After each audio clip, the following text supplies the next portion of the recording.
I found out my father had already been buried through a group text message that included a single photograph of his headstone, sent to a family chat I hadn't been included in for the actual funeral arrangements. The message above the photograph read, "Beautiful service today. Wish you could have made it." I was fully dilated and pushing my first child into the world at the exact hour they lowered my father into the ground, a fact my family knew, and chose to proceed without me anyway, because, as I would later learn, they'd simply assumed I wouldn't actually show up given everything going on. My name is Angela, and this is the story of the single most devastating week of my entire life. One that should have contained both the birth of my first child and the funeral of my father, but instead became defined by my family's specific, deliberate choice to exclude me from his final goodbye, based on an assumption about my priorities that they never once actually confirmed with me directly. I want to explain the specific circumstances surrounding my father's death, because the timeline itself matters enormously to understanding how something this devastating could unfold.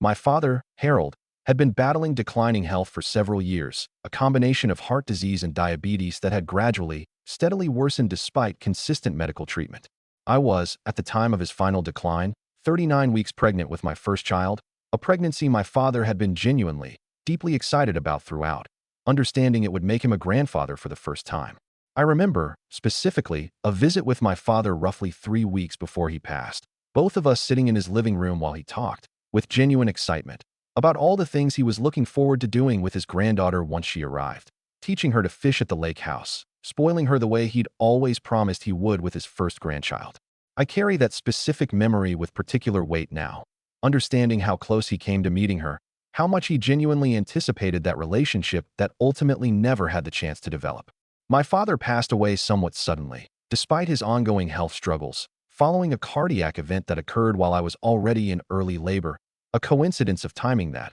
once fully understood, created the specific, devastating conflict at the center of this entire story. I want to describe learning about my father's death, a phone call I received from my mother while I was already at the hospital. In the early, manageable stages of labor, my contractions still spaced far enough apart that I could speak coherently through the conversation. "Angela, I need you to know something difficult," my mother said, her voice carrying the particular strain of someone trying to deliver devastating news as gently as circumstances allowed. "Your father passed away about an hour ago. I know this is the worst possible timing, with you already at the hospital, but I wanted you to know." I want to try to describe the specific, disorienting grief of receiving this news while simultaneously in active labor, my body already committed to the physically demanding process of bringing my daughter into the world, my mind now also needing to somehow process the devastating loss of my father. Two of the most significant human experiences imaginable arriving in the exact same impossible hours. I remember asking my mother,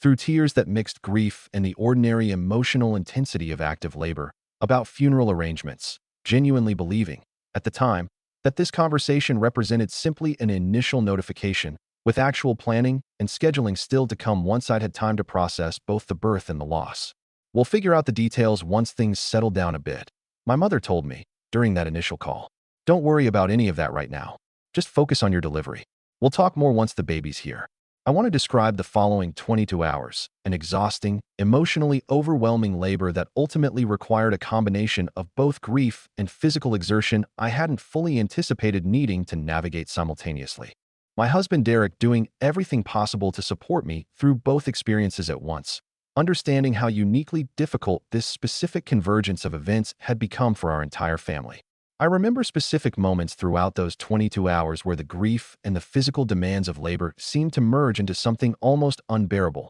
a particularly difficult contraction arriving at the exact moment I found myself thinking about a specific memory of my father, teaching me to ride a bike in our driveway decades earlier. Tears mixing with the physical strain of labor in ways I genuinely couldn't separate from each other. Derek stayed beside me throughout the entire process, alternating between coaching me through contractions and simply holding my hand while I cried for my father, understanding, I think, that both experiences needed space and couldn't be neatly separated from each other during those exhausting hours. My daughter, Grace, was born early the following morning, a healthy, beautiful arrival that should have represented an uncomplicated, joyful beginning to our family, arriving instead into a household already deep in grief for my father, understanding that his death and her birth had occurred within the same impossibly compressed time frame. I want to describe the days immediately following Grace's birth, still in the hospital recovering from delivery, exhausted beyond anything I'd previously experienced, attempting to simultaneously process new motherhood and profound grief, while also beginning to ask, with increasing specificity, about my father's funeral arrangements, needing to understand the actual timeline so I could plan for my own attendance despite my postpartum recovery. I want to describe the specific, evasive quality of my family's responses during this period, my mother and my two brothers providing vague, deflecting answers whenever I asked about specific dates or logistics, responses I initially attributed to the general chaos and grief surrounding sudden loss, rather than understanding, as I eventually would, that these evasions were actually concealing a deliberate decision already being made without my knowledge or input. I was discharged from the hospital 4 days after Grace's birth, still recovering physically from a difficult delivery, adjusting to the exhausting realities of newborn care, when I finally received clear information about my father's funeral, not through any direct communication specifically informing me of the actual date, but through that devastating group text message sent to a family chat I discovered only in that moment I'd apparently been removed from during the days I was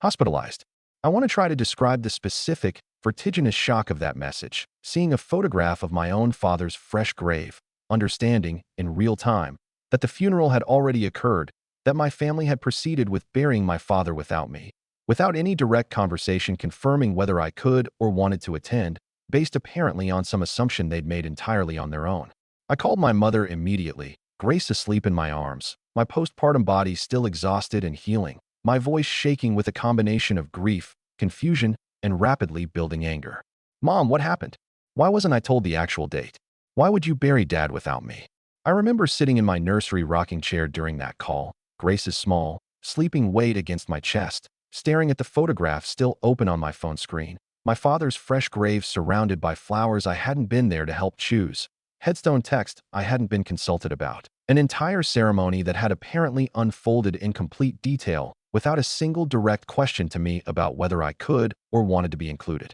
My mother's explanation, delivered with what I can only describe as an unsettling, apparently genuine confusion about why I might be upset, revealed a devastating assumption that had apparently shaped this entire family's decision-making throughout the preceding days. "We just assumed, with the baby so new and everything you're dealing with physically, that you wouldn't actually be able to make it," she said. "We didn't want to pressure you into feeling like you needed to choose between resting and recovering with Grace versus attending the funeral. We thought we were being considerate by not putting that pressure on you." I want to try to describe the specific, layered devastation of this explanation, understanding that my family had made a significant, irreversible decision about my own father's funeral, one of the most significant events of my entire life, based entirely on an assumption about my capacity and priorities that they had never once actually confirmed with me directly, despite having multiple opportunities during those 4 days to simply ask. "You never asked me," I said, my voice breaking as the full weight of what had actually happened continued crystallizing.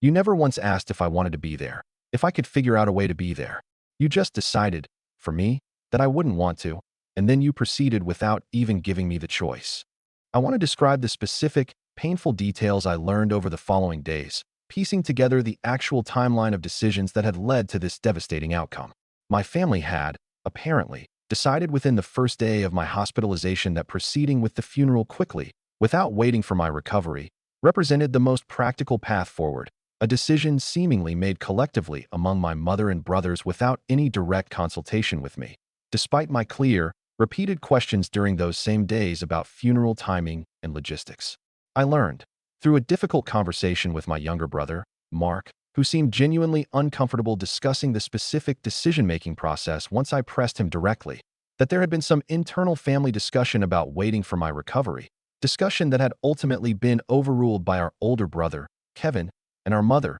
based specifically on the assumption that my presence, while emotionally significant, wasn't practically necessary given how recently I'd given birth. "I wanted to wait," Mark told me during this conversation. "But Kevin kept saying you had enough going on, that we shouldn't burden you with trying to attend so soon after delivery, that we could always visit the grave together later once you'd recovered more. I know now that's not the same thing as actually asking you what you wanted, but at the time, it seemed like we were being considerate rather than making a decision that would actually hurt you this much." I want to describe the specific, ongoing grief of understanding that I would never have the opportunity to attend my own father's funeral, an irreplaceable loss layered directly on top of the loss of my father himself. understanding that no amount of subsequent visits to his grave could ever actually replace the specific, significant ritual of gathering with family and community to formally say goodbye alongside everyone else who loved him. I want to describe the difficult months that followed, navigating simultaneously new motherhood,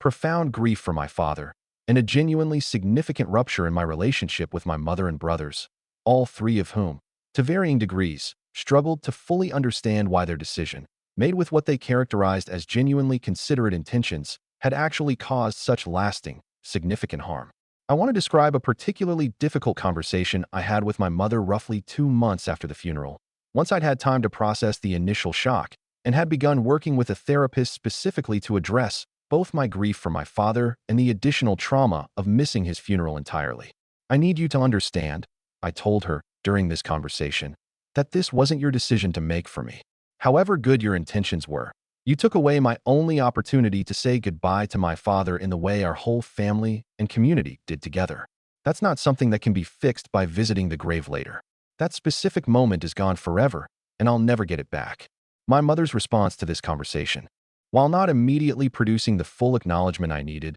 did represent, over time, a gradual, genuine process of understanding the actual weight of what had happened, distinct from her initial, defensive characterization of the decision as simply considerate practicality. I want to describe the specific, ongoing complexity of my relationship with Kevin, who bore, in my understanding, the most direct responsibility for advocating specifically against waiting for my recovery, a responsibility he initially resisted fully acknowledging, offering instead various practical justifications about funeral home scheduling constraints and extended family travel logistics that, upon closer examination, didn't actually hold up as fully preventing at least a brief delay that would have allowed my attendance. I confronted Kevin directly about this specific responsibility roughly 4 months after the funeral, during a conversation that remains one of the more difficult exchanges of this entire painful experience. You made a decision that took away my ability to say goodbye to Dad, I told him. I need you to actually own that, not just explain away why it made logistical sense at the time.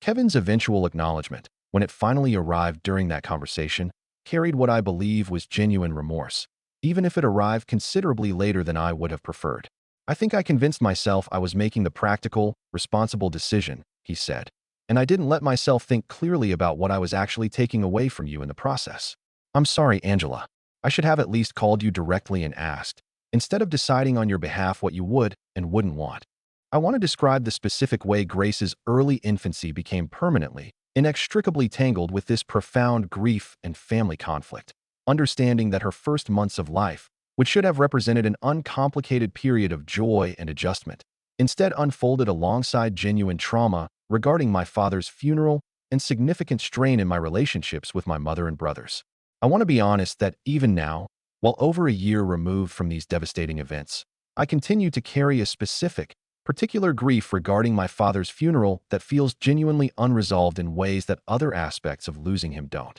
I visited his grave numerous times since then, often bringing Grace along as she's grown old enough to understand, in simple terms, that this represents where her grandfather is buried. But these visits, however meaningful in their own way, have never fully replaced the specific loss of not having been present for the actual, formal ceremony where our extended family and community gathered to say goodbye together. I want to describe how my relationship with my family has evolved in the time since this happened, a process that has involved genuine, if imperfect, progress toward reconciliation, alongside lasting changes in how much trust one extend to my mother and brothers regarding significant family decisions. I've established, since this experience, considerably more direct, explicit communication expectations with my remaining family members, making clear that decisions affecting me, particularly ones as significant as this, need to involve my direct input and consent, rather than well-intentioned assumptions made on my behalf. Grace is now 14 months old, a happy, healthy toddler with no awareness, at her current age, of the profound grief and family conflict that shadowed the earliest days of her life. I think, often, about the specific, painful irony embedded in this entire situation, that the same family gathering that should have united us in shared grief for my father instead became defined by a decision that excluded me entirely, based on an assumption about my own capacity and priorities that nobody actually bothered confirming with me directly. During the exact days I was simultaneously experiencing both the most joyful and most devastating events of my adult life. I've thought, considerably, about how differently everything might have unfolded with even one simple, direct conversation. Someone in my family calling me during those 4 days, asking clearly, "Do you want us to wait for you? Or would you prefer we move forward without adding that pressure?" Even if I'd ultimately decided, given the genuine physical demands of postpartum recovery, that I couldn't manage attending, at least that decision would have been mine to make, rather than one imposed on me by people who never gave me the chance to weigh in on my own father's funeral.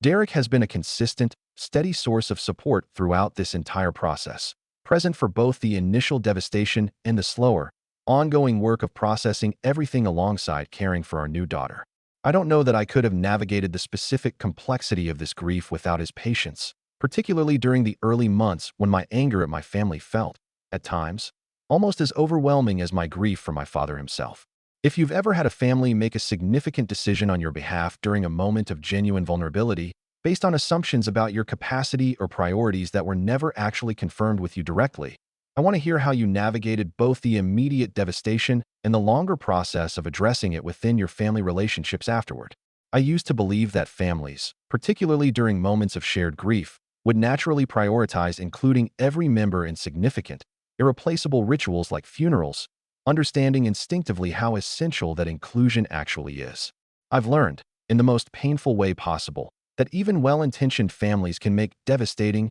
irreversible decisions based on assumptions rather than direct communication, and that sometimes the people who love us most can, through genuinely misguided consideration, take away opportunities we can never actually get back.